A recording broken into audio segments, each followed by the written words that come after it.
one of my constituents was told that his testicles are not equal. That is why he's being dismissed or returned from the training camp. So I wanted to seek clarification from the CS.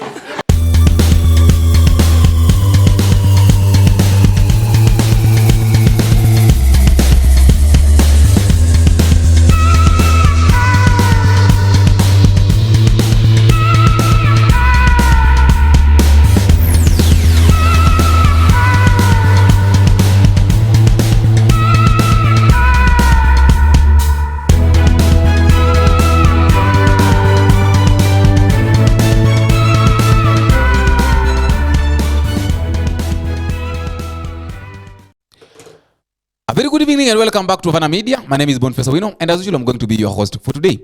Now, I've got three top stories to talk about, but the first one I want to start with this issue of Aden Duale. Aden Duale has been vetted today as one of the nominees who was nominated by the president to be in the field of environment. But there is something that one of the committee members asked Aden Duale.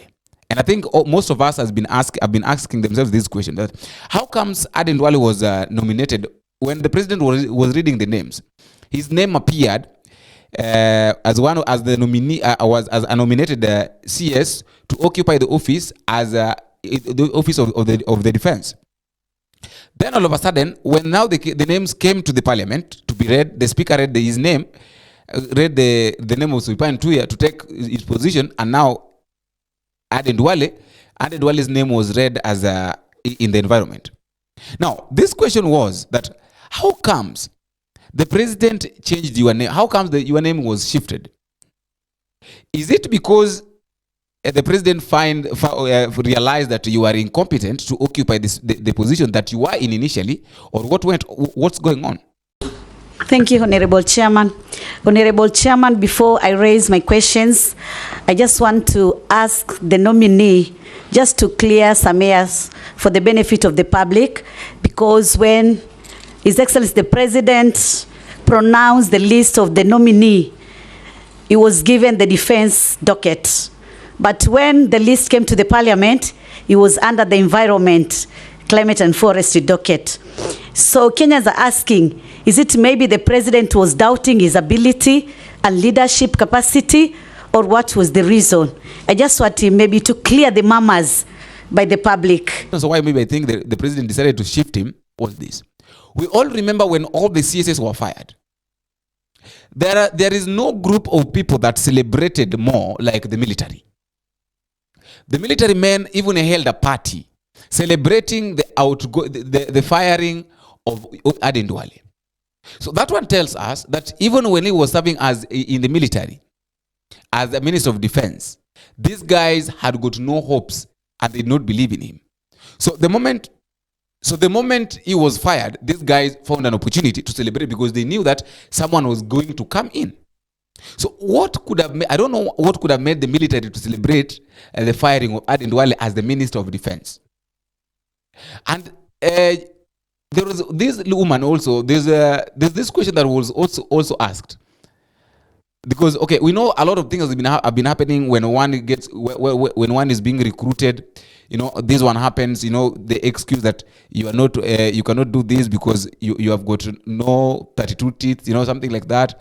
Your urine, something like that. So this woman was asked Aden Duale that I remember during the recruitment in my region, and this woman is an MP. MP of Teso. In my region, some of my people, some of my young men qualified, went through during the recruitment, they were taken, they were given a letter. But now reaching the camp, the training camp, they were sent back home.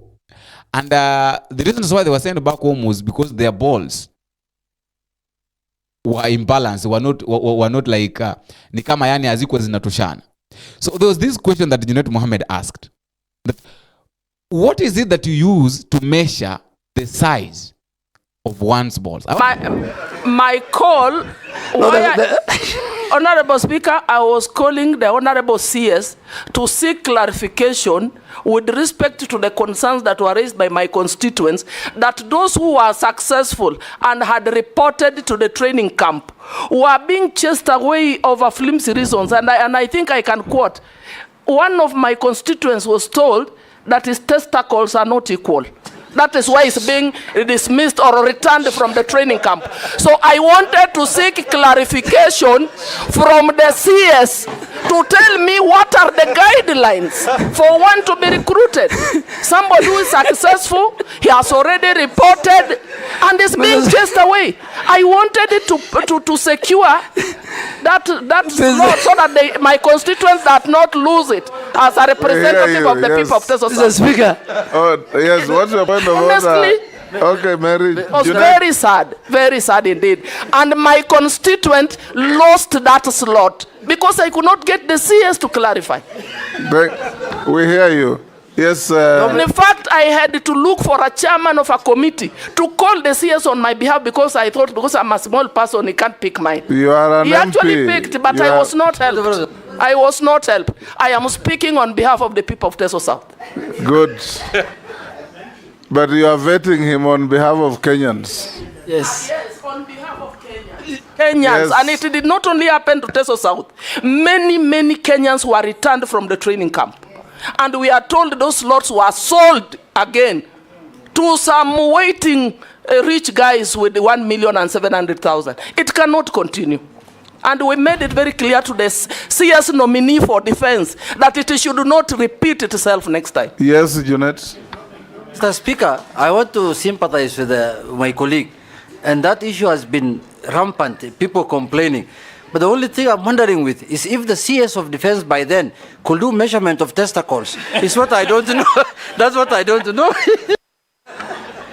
Mr. Speaker, let me, because it's Mr. Speaker, let me make it very clear. Yes.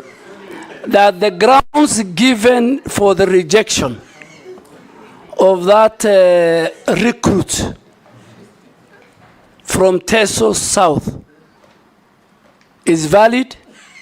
Next year, if such a person comes, he will not be recruited into the Kenya Defense Force. Mr. Speaker, Kenya Defense Force's recruitment is different from the recruitment of the police.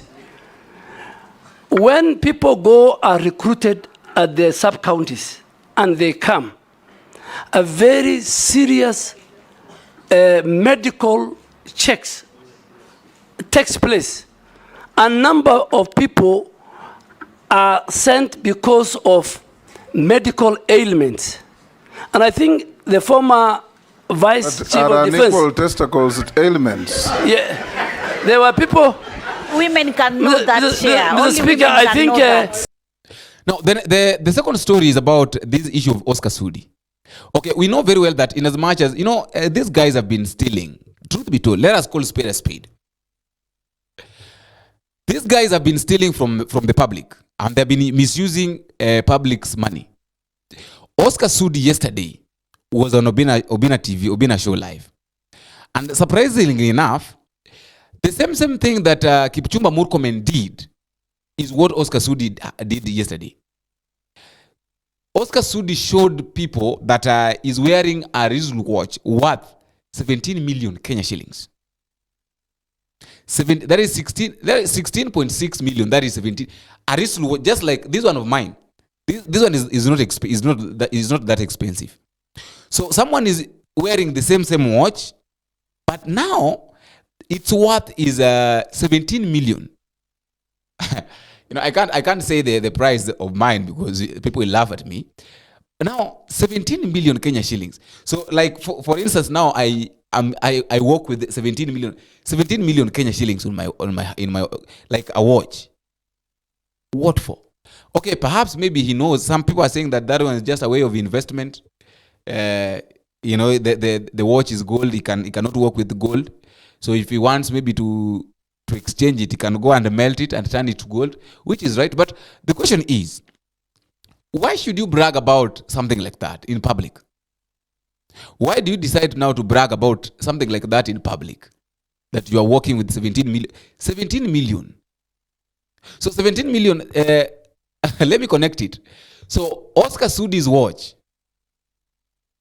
is worth Kithure Kindiki's vehicles.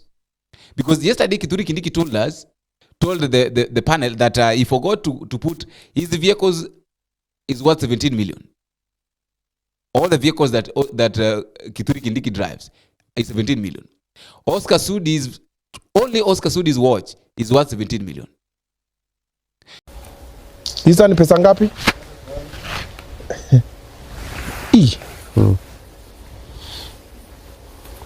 Oh wow. And it's also very heavy. Google. Wacha nipige na Google Lens niwaambie tu bei sahi. Google, please. Kama ilitengenezwa ng'ombe ama miti, Google. Cabinet ilishafuliwa tena. Sema ngwe. Google, my friend. Aya. Ndio hiyo niko Google Lens. Pam. Search.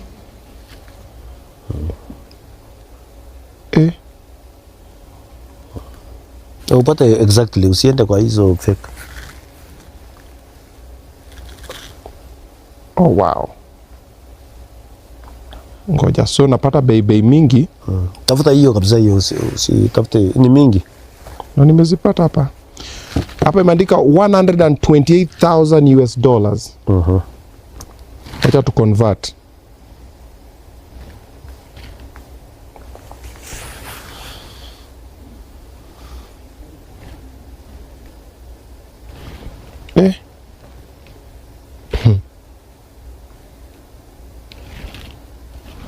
$16.6 million.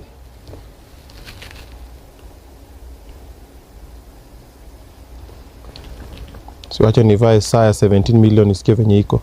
Hata nimejua kuivaa kweli. Jesus. Yeah?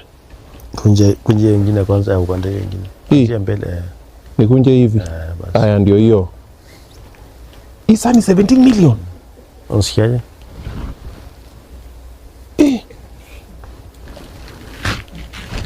Now, welcome to wacha nifiche ingine kidogo. Ndio nifanye. Inachoma. Unataka kuvaa yangu? Nisikia na gani. Very good. Unaweza pata na mzuri ushinde. Guys, the kipindi imeisha. Tunane Nairobi. This watch is 17 million. Webu mzoom naenda kuset pale Instagram. The third story is about Cleophas Malala. I've said this thing, and I said this thing yesterday here, that the coalition or this issue of broad-based government is going to make some of the people, some of the politicians, to fail politically or to lose a lot. Just the other day, someone went to the UDA's office and claimed that Cleophas Malala is not worthy to be the Secretary General, and therefore he will not serve as the Secretary General. This guy is the one, Kalande is the one who will be serving as the Secretary General. Something was which the chairperson Cecilia Mbariri came and talked about it and said that Cleophas Malala is the Secretary General that they know. It didn't take for 24 hours. Cleophas Malala has been fired as the Secretary General of UDA. Right now, the Secretary General of UDA is Omar Hassan. Now, I want us to understand something here, that in politics, nothing just happens. Nothing just happens. If you want to know that nothing just happens, this guy, it was just the other day, he went to the UDA's office, called a press briefing, announced that Cleophas Malala is not going to be the Secretary General. Yesterday, the UDA chairperson Cecilia Mbarire called a press briefing, say that they will communicate about the Secretary General, but still, Secretary General is Cleophas Malala. Today, Cleophas Malala has been fired as the Secretary General. So the biggest question is William Ruto aware of this? The answer is yes. Because Cleophas Malala is being connected to be working with Rigathi Gachagua. Rigathi Gachagua right now have got his alliance who are against William Ruto. So anybody who is against William Ruto right now must be taken away. William Ruto is trying to tell Rigathi Gachagua that you bring your dogs. But one thing I'm going to tell you, I will not tell you by mouth, but I'll show you that I'm still the boss. That is all I had for today. And I'll also like to know what you think at the comment section. But just a reminder, if you're new for the first time, don't forget to click the subscribe button. You can also like and share and drop me a comment and tell me what you think and where you're watching us from. Until we meet again in the next video, if it is possible, I've been your host, Boniface Owino. Bye-bye.